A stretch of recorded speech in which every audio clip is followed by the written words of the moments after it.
벌써 12월 달이네요. 마지막 달입니다.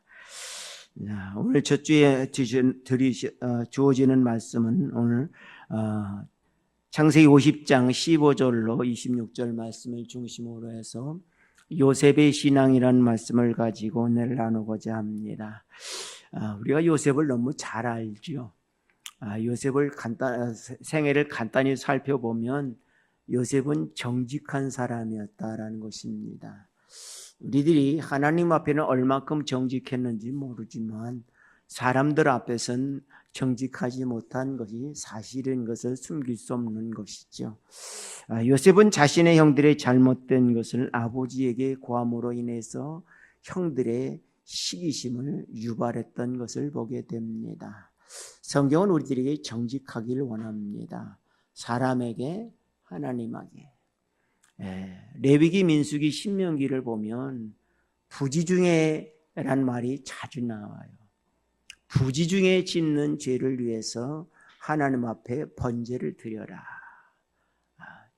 부지중에 나도 모르는 사이에 습관적일 수도 있고 또 누구에 의해서일 수도 있는 부지중에 짓는 범죄를 하나님 앞에 반드시 제물을 드려서 회개하라라고 말씀해 주고 있습니다.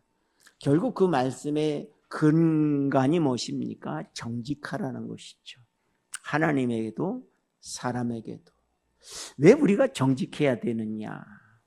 정직하지 않으면 우리가 곁길로 가게 됩니다. 어떤 곁길로 갑니까? 요셉의 형들이 정직하지 못하니까 결국 시기심으로 자기 동생을 죽이려고 물 없는 웅덩이에 집어 던졌고, 그나마 유다의 간곡한 부탁으로 인해서 애굽에 팔아버리는 그런 참 안타까운 현실을 보게 됩니다. 그리고 아버지에게는 요셉의 채색 옷을 찢어서 짐승의 피를 묻혀서 아마 짐승에게 잡혀 죽은 모양입니다 라고 거짓말하는 그런 악순환이 이루어지는 것을 보게 됩니다. 결국 어떻습니까? 요셉의 형들은 그 시기심으로 살인까지 저지르는 무서운 범죄를 저질렀다는 것이죠.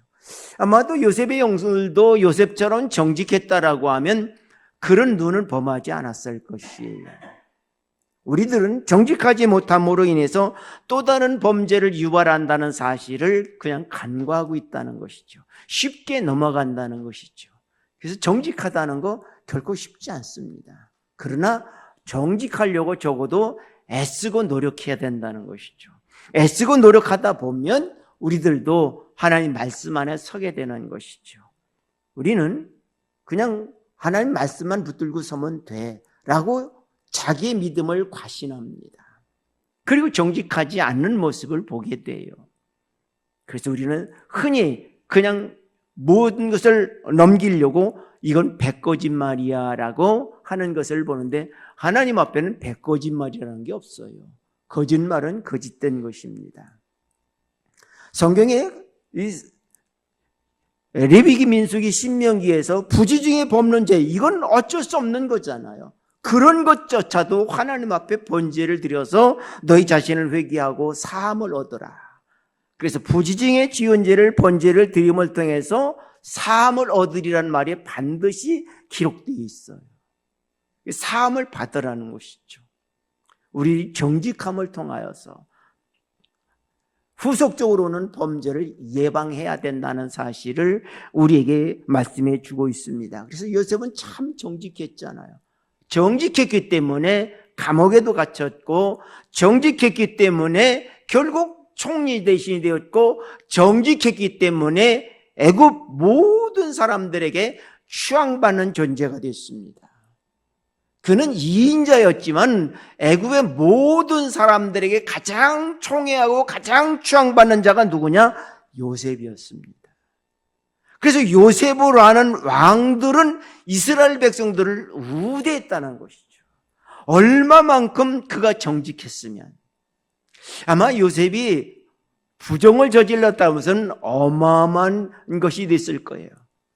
그 7년 동안 흉년지였을 때 자기가 할 수 있는 일이 어마어마하게 많아요. 그런데 요셉은 정직했습니다. 다니엘처럼 그의 많은 정적들이 그의 흠을 잡으려고 해도 흠을 잡을 수가 없을 정도로 우리들이 정직한 삶이 이렇게 중요하다는 사실을 가르쳐주고 있습니다. 두 번째로 요셉은 모든 일에 진실했어요. 사람에게뿐만 아니라 하나님에게는도 진실했다는 것이죠. 우리는 내가 하는 것이 진실한 것이라고 하면 거기 가만히 보면 어딘 나의 이기심이 나의 유익이 개재된 것을 볼 수 있습니다. 진실하고는 거리가 멀죠. 그래서 진실하려고 애쓰셔야 돼요. 내가 진실한가? 사람과 사람 관계에서 진실하지 않으면 상대방은 금방 알아차립니다. 그런데 하나님은 우리 안에 있는 모든 것까지 아시는 분이 우리의 진실을 모르겠습니까? 그래서 하나님은 사람을 외모로 보지 않는다. 우리의 중심을 보신다는 것입니다. 그래서 우리는 진실해야 돼요. 보디발의 아내가 요셉을 그렇게 꾀도 그는 진실했어요. 당신의 남편이 당신을 나에게 허락하지 않았다.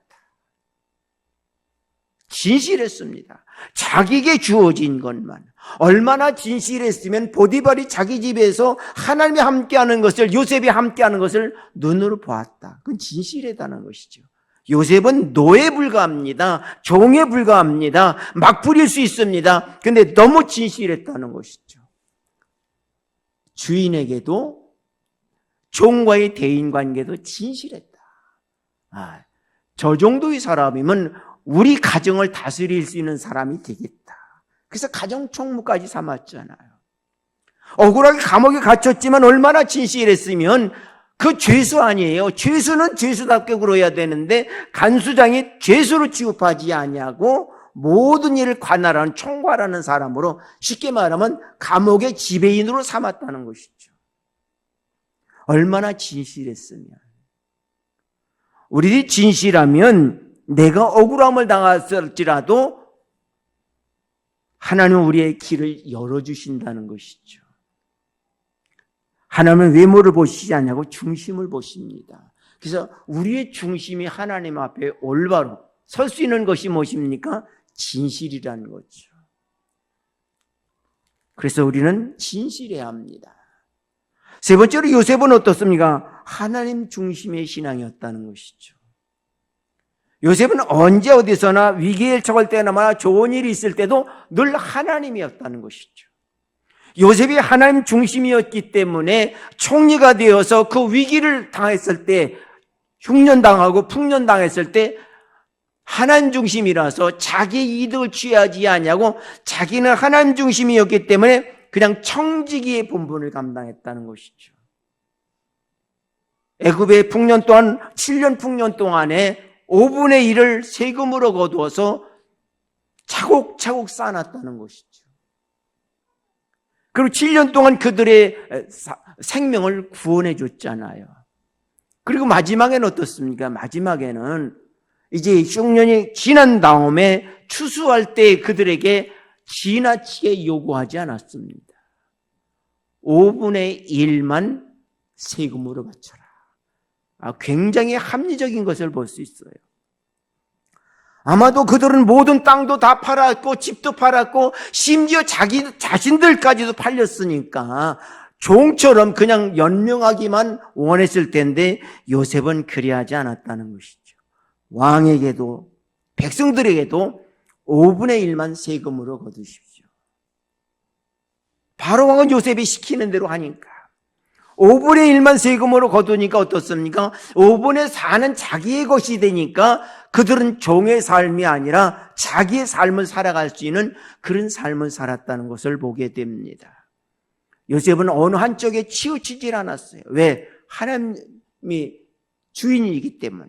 우리는 모든 사람이 왕이 됐든 종이 됐든 간에 하나님 앞에서는 동등하다는 것이죠. 우리가 하나님 중심이라고 하면서 우린 동등하지 않은 것을 보게 돼. 차별을 하죠. 나는 너보다 낫다. 너는 나보다 못하다. 이 차별의식을 갖는 것을 보게 돼요. 그런데 요셉은 그리하지 않았다는 것이죠.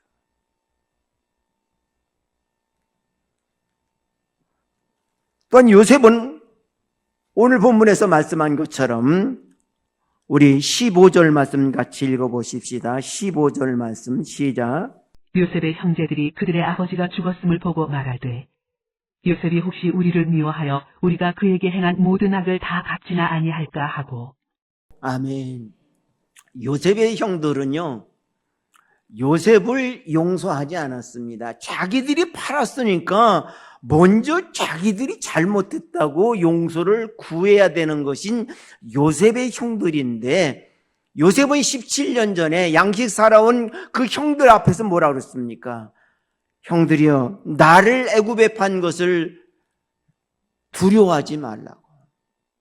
비록 당신들은 나를 애굽에 팔았으나 하나님 그 악을 선으로 바꾸사 애굽에서 나로 하여금 총리 대신이 되어서 애굽의 사람들의 생명을 구할 뿐만 아니라 우리 가족의 생명도 구하려고 보낸 것이니까 두려워하지 마소서 하고 형님들을 용서를 하고 먼저 화해 악수를 청했던 것을 볼 수 있습니다.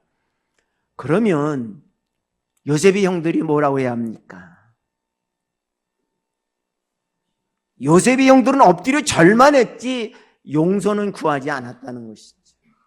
아마 그 당시 요셉이 용서하고 화해 악수를 내밀었을 때 그 형들도 자신들의 과실을 용서를 구했다라고 하면 이런 결과는 나타나지 않았을 것이요. 그런 결과가 17년이 지났고 요셉의 아버지 야곱이 죽으니까, 자기들의 아버지 야곱이 죽으니까 비로소 위기의식을 느꼈다는 거죠. 어찌 보면 참 비열한 거예요. 요셉의 형들이요. 위기가 닥치니까 비열하게 그냥 굽신거리는 그런 모습. 어찌 보면 용서가 아니라는 생각을 하게 됩니다. 우리들도 아마 이럴 수 있어요. 내가 먼저 용서하면 좋은데 내가 먼저 용서를 구하지 않음으로 인해서 어느 순간에 내가 비열해질 수밖에 없는, 부끄러워질 수밖에 없는 순간이 우리에게 다가온다는 사실을 말씀해 주고 있는 것이에요. 그래서 우리 믿음의 성도들은요, 내가 먼저 용서를 구할 줄 아는 것, 그게 중요한 것이에요. 우리는 하나님 중심, 말씀 중심이라는 말을 자주 합니다. 하나님 중심, 말씀 중심이라고 하면서 내가 먼저 용서를 구하지 않는 안타까운 모습을 봐요. 말은 쉽고 행동은 더딘 것이 우리들의 실생활이지만 그래도 우리 믿음의 성도들이 서로가 내가 먼저 화해할 줄 아는, 용서의 손을 구할 줄 아는 그런 삶이 참 중요한 것을 가르쳐주고 있습니다. 그래서 우리는 사람과 대화를 나누다 보면 그 사람의 얼굴을 보게 되잖아요. 그 사람의 얼굴을 보면 그 사람의 근심이 있으면 너 무슨 어려운 일이 있냐 묻잖아요. 어려운 일 없어. 어려운 일 없는데 왜 나와 대화하는데 얼굴에 근심이 가득할까요? 그건 나와의 무언가 모르는 담이 있다는 것을 우린 인식해야 돼요. 그럼 나와 문제가 있구나. 그럼 왜 저 사람과 나와 문제가 있을까? 금방은 모른다라고 하면 우리는 기도하면서 그 문제를 찾아야 될 거예요. 그리고 그 문제가 기억이 나거든, 생각이 나거든, 내가 먼저 용서하고 내가 먼저 사과할 줄 아는 그런 것이 중요해요. 그리고 내가 먼저 사과하게 되면 상대방도 그 화해의 악수를 받아들이게 되는 것이죠. 그것이 사람 살아가는 생활이잖아요. 그래서 우리 믿음의 성도들이 이럴 때 비로소 그리스도의 속량이 얼만큼 중요한지를 깨닫게 된다는 것입니다. 성경은 속량이라는 말이 자주 나와요. 속량이라는 것은 무엇입니까? 값을 지불하고 용서한다는 것이. 쉽게 말하면 종을 속량한다는 것은 무엇입니까? 내가 돈을 준 종을 그냥 돈을 안 받고 종의 자리에서 해방시켜주는 것입니다. 우리는 어떻습니까? 우리 죄를 위해서 하나님께 자기 하나밖에 없는 독생자 예수님을 십자가에 못 박여 죽임을 통하여서 우리의 죄를 용서해 주시는 거잖아요. 그 대신에 우리들이 해야 될 것은 무엇입니까? 믿음입니다. 그래서 하나님의 나라는 예수님이 내 죄를 위해 십자가에 못 박혀 죽었던 사실을 믿는 것. 그래서 내가 죽었지만 다시 살아난다는 부활의 믿음을 믿는 그 믿음. 죽음과 죄를 위한 죽음과 다시 살아나는 부활의 이 믿음을, 이것이 믿음이라는 것이죠.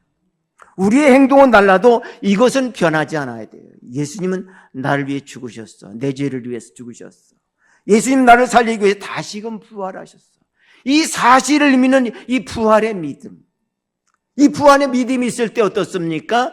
두려움이 사라지는 것이죠.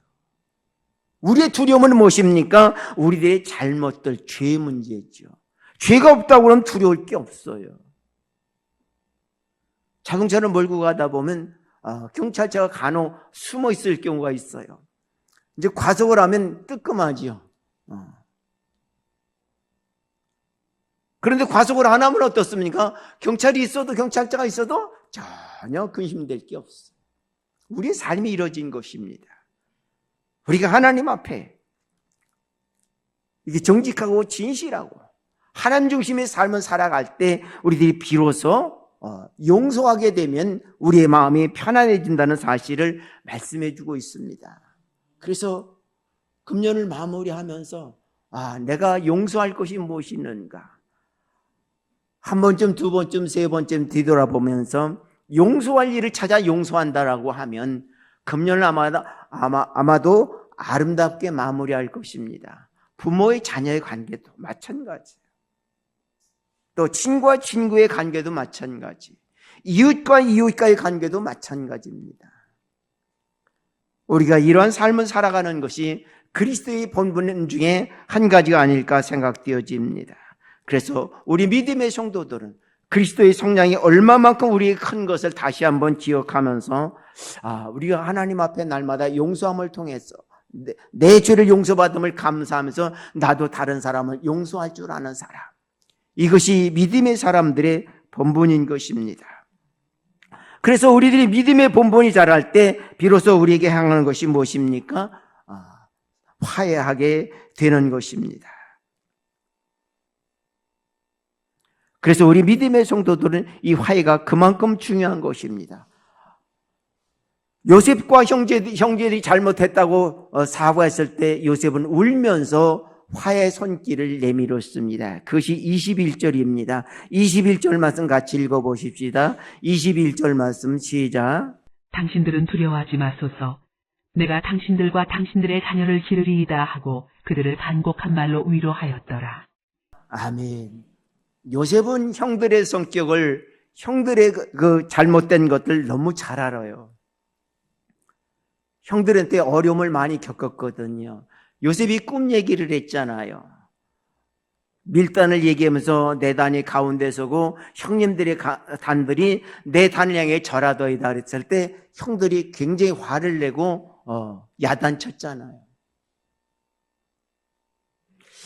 형이 됐으면 동생이 그러면 그냥 애교로 봐줄 수 있잖아요. 아유 참 우리 동생이 참 꿈이 많구나, 꿈도 크구나, 형을 이기고 싶은 마음이 간절하구나, 이게 애교로 봐줄 수 있는데 아주 그것으로 인해서 미워했다라고 했습니다. 결국 어떻습니까? 요셉의 꿈대로 그 형들이 요셉 앞에 납작 엎드려 절을 하잖아요. 오늘 15절 말씀은 어떻습니까? 우리의 생명을 구해달라고 애걸복걸하는 모습이잖아요. 쉽게 말하면 15절 말씀은요, 애걸복걸하는 거예요. 어떻게 애걸복걸합니까? 17절 말씀 읽어보십시다. 17절 말씀 시작. 너희는 이같이 요셉에게 이르라.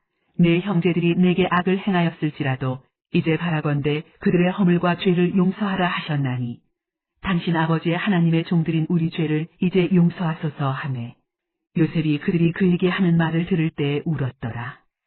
아멘. 이 본문을 액면대로 본다라고 하면요, 용서를 강요하는 거예요. 아니 누가 용서를 해야 되는데 용서를 강요합니까?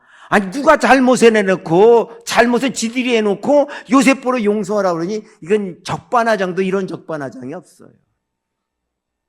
요셉은 17년 전에 용서했는데 용서하지 못한 형들은 이런 참혹한 결과를 가져온다는 것이죠. 왜 용서해요? 나는 하나님의 선민이잖아.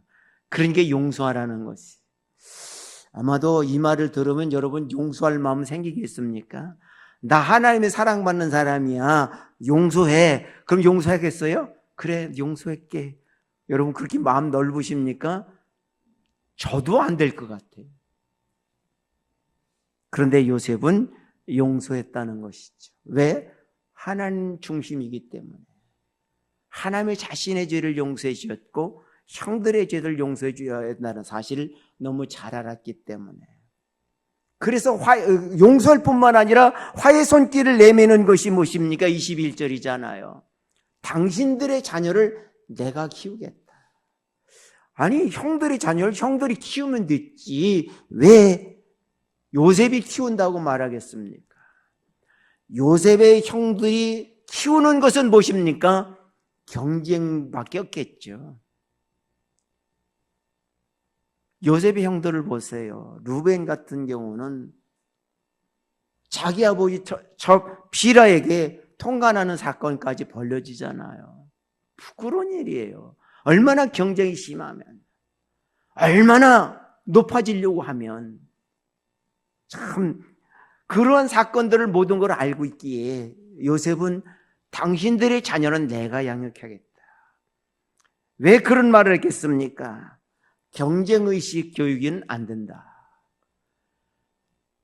우리 백성들은, 이스라엘 백성들은 지껏 많아봐야 70명이에요. 애굽 땅에서 70명이라는 것은 비교가 안 되는 거예요. 애굽 땅에서 살아남을 수 있는 유일한 길이 무엇입니까?